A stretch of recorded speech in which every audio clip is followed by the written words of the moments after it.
भगवान विष्णु के छठे उपासक थे भगवान परशुराम जी। उनकी जयंती की बहुत बहुत बधाई और ढेर सारी शुभकामनाएं देती हूँ और सबकी सोच का भी सम्मान करती हूँ कि आज पूरा देश भगवान परशुराम की जयंती को इतनी धूमधाम से मना रहा है। जिन्होंने न्याय और धर्म के प्रतीक थे भगवान परशुराम जी।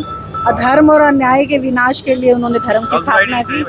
उनकी सोच थी कि धर्म को हमेशा आगे रखना चाहिए, धर्म की पालना करनी चाहिए। ऐसे भगवान परशुराम की सोच का सम्मान करती हूँ और जिनकी प्रेरणा और जिनकी सोच और जिनका विश्वास आज हमें उस रास्ते पर लेकर आता है कि शस्त्र और शास्त्र दोनों होने चाहिए। अगर शस्त्र हैं तो शास्त्र भी होने चाहिए और दोनों का ज्ञान भी होना चाहिए, तभी इंसान बलवान बनता है।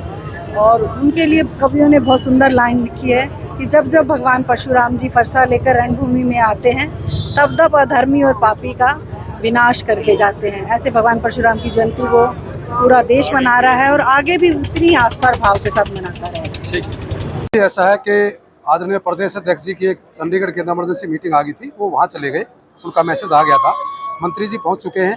और क्या है कि जो भगवान परशुराम जन्मोत्सव, भगवान जी का जन्म अक्षय तृतीया को हुआ था, आज अक्षय तृतीया का दिन है और ये जन्मोत्सव मनाया जाता है पूरा 1 महीना, जगह जगह भगवान परशुराम जयंती मनती है।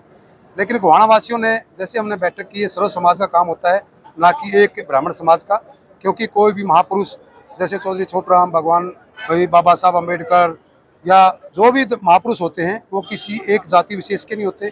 ये सौभाग्य उस जाति का होता है जिसमें वो जन्म लेते हैं, लेकिन सर्व समाज की ये पूंजी होते हैं। इसलिए भगवान परशुराम जो जन्मोत्सव मनाया गया, इसमें सर्व समाज ने बैठ करके गोहाना वासियों ने एक निर्णय किया।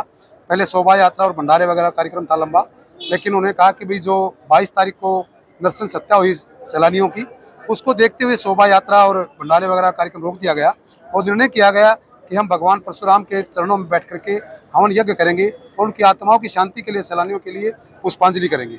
इसलिए सर्व समाज का निर्णय जो हुआ, उस निर्णय के अनुरूप ही आज कार्यक्रम को छोटा कर दिया गया।